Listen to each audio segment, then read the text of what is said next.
Bonjour à toutes et à tous. Je suis vraiment heureux de vous accueillir ici à Roconcourt, au siège d'INRIA. C'est vrai qu'on a quand même globalement encore peu d'événements dans la période post-Covid. Et donc, c'est vraiment bien qu'il puisse y avoir des rassemblements de ce type, rassemblant en l'occurrence la communauté autour du plan national de recherche en intelligence artificielle. Je voulais d'abord vraiment vous dire un grand bravo pour tous les acteurs, toutes les actrices que vous êtes pour la dynamique autour du plan national en intelligence artificielle. C'est évidemment l'occasion de revenir sur tout ce qui a été fait depuis 4 ans, très rapidement, ne vous inquiétez pas, puisque c'est au printemps 2018 qu'a été annoncé par le président de la République Emmanuel Macron suite au rapport remis par Cédric Villani. Comme vous le savez, le lancement, qui a été annoncé, le lancement d'un plan national sur l'intelligence artificielle, que dans ce cadre, ce qui motive mon intervention ce matin, qu'un mandat a été confié à l'Institut, à INRIA, pour coordonner les volets recherche de ce plan en appui de la coordination interministérielle qu'ont dirigé successivement Bertrand Payès et maintenant le préfet Renaud Vedel. Et c'est dans ce cadre-là qu'INRIA, pour avoir une neutralité dans son intervention, en appui d'une politique publique, a constitué la mission intelligence artificielle dont je salue les membres et notamment sa directrice Isabelle Erlin. Suite à ça, il y a eu un séminaire à Toulouse, un séminaire interministériel à Toulouse à l'automne 2018 pour préciser les actions qui allaient être lancées dans le cadre du plan. Et puis ces actions ont été lancées en présence de Cédrico et de Frédéric Vidal notamment. Et puis les actions ont été lancées progressivement. Et vous les connaissez, ces actions, puisque c'est vous qui les portez. Donc bien sûr, les instituts interdisciplinaires d'intelligence artificielle, les 3 IA, dont je salue les directeurs, les directrices. J'en ai vu certains, mais pas tous tout à l'heure à l'entrée. Bien sûr, le lancement des programmes des chaires IA par l'Agence nationale de recherche, donc pour les chaires qui allaient être financées hors 3 IA, et plein d'autres actions dédiées à la formation, dédiées au renforcement des ressources de calcul. Je pense notamment, bien sûr, à l'opération autour de Janzay, porté par le CNRS et aussi GENSI. Je pense qu'il y a eu une journée sur ces sujets la semaine dernière ici aux actions pour les ingénieurs, les dits ingénieurs, ce qu'on a appelé les ingénieurs du plan IA. Il y avait une journée du réseau de ces ingénieurs, plus de 80 je crois, ici la semaine dernière.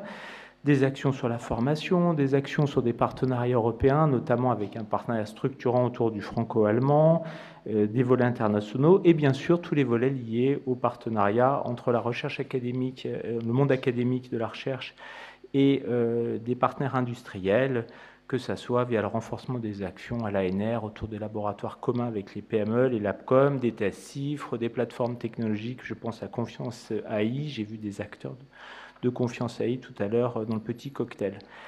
Voilà, donc tout ça pour dire qu'il y a eu beaucoup d'actions que vous avez portées, qui ont fait la dynamique de ce plan national de recherche en intelligence artificielle, qui s'est déroulé aussi, parce que je veux dire, ça n'arrivait pas dans un terrain vierge, dans un écosystème global très dynamique, et notamment sur le plan académique, avec d'autres acteurs que les 3 IA, qui ont été très rapidement inclus et englobés, on va dire, dans cette dynamique. Donc là, je veux saluer DataIA, l'Institut de convergence sur le numérique de l'Université Paris-Saclay, Sky, Sorbonne Center Artificial Intelligence, iLab aussi, donc de Sorbonne Université. J'ai vu leur directeur tout à l'heure et je les salue également, iParis, autour de l'écosystème IPP HEC également. Voilà, donc il y avait une vision aussi, il y a une vision très englobante à avoir de tous les acteurs de cette dynamique et un écosystème qui est bien sûr aussi industriel, entrepreneurial,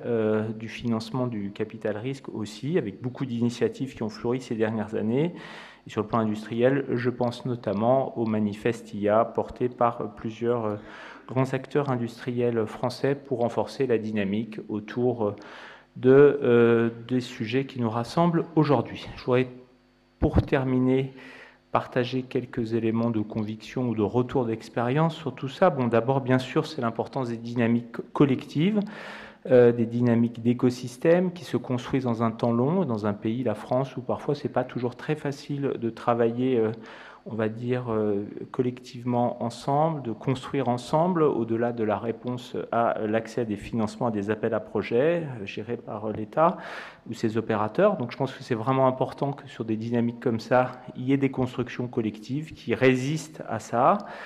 Et donc ça nécessite d'être inscrit aussi, d'être articulé avec plein d'autres politiques collectives, de construction collective qui ont lieu. Et je pense notamment à ce que l'on appelle dans le jargon du monde de l'enseignement supérieur et de la recherche, aux politiques de sites, et donc la construction des grands sites universitaires d'enseignement supérieur et de recherche et d'innovation dont la France a besoin. Et c'est pour ça que ce n'est pas neutre que dans ces grands sites, il y a évidemment la construction de l'Université Grenoble-Alpes, la construction de l'Université Côte d'Azur, la construction de Paris Sciences Lettres, la construction de Sorbonne Université, la construction du site toulousain ou la construction avec divers pôles du plateau de Saclay. Voilà, donc ça c'est cette inscription dans des dynamiques collectives, des actions qui sont menées dans le cadre du plan national de recherche intelligence artificielle est extrêmement importante. Le dernier élément que je voulais partager, c'est qu'il est important, me semble-t-il, en tant que scientifique de ces domaines, qu'on ne se paye pas trop de mots non plus et qu'on ait une vision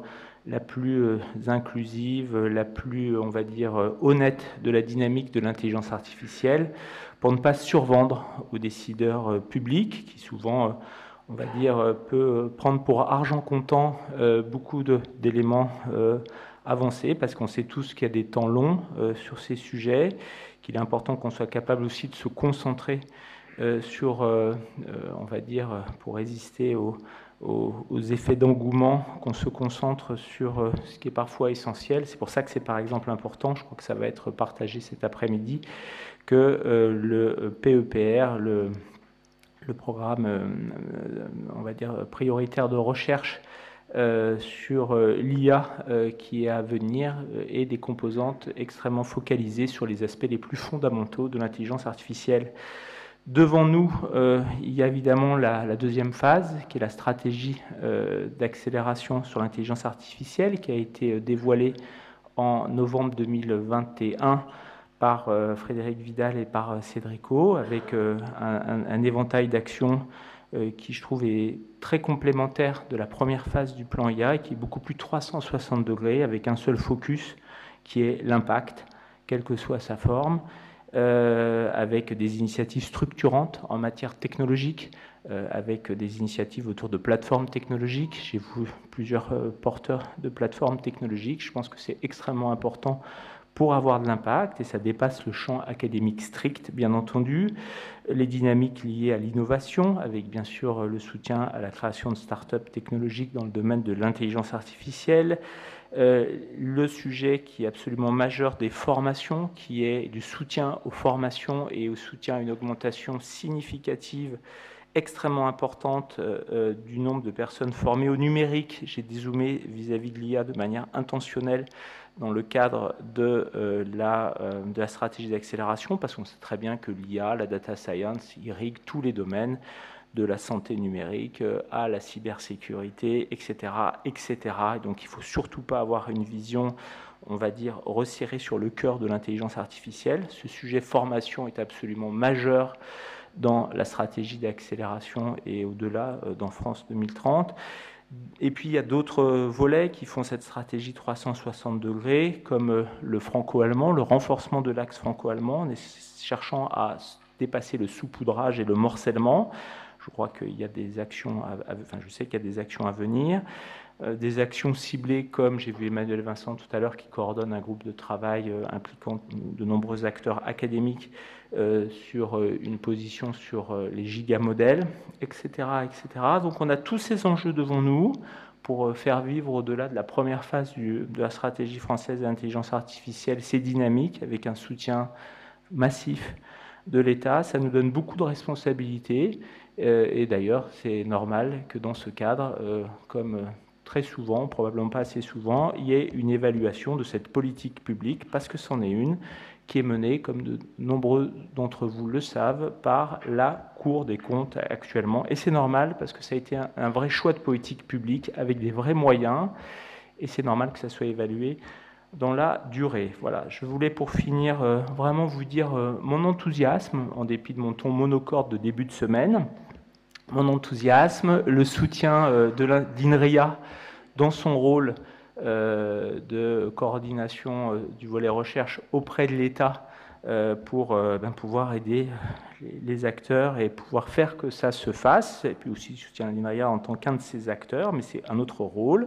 Je voulais vraiment vous remercier pour votre énergie, pour tout ce qui a été réalisé dans des situations, dans des conditions qui n'ont pas toujours été faciles sur le plan on va dire, contractuel, administratif, sur le plan opérationnel, et la crise Covid, qui a parfois bon dos, n'a quand même pas non plus aidé, mais il y avait des tels changements de paradigme sur l'action en termes de politique publique, c'est normal que ce n'était pas facile. Merci en tout cas pour votre énergie.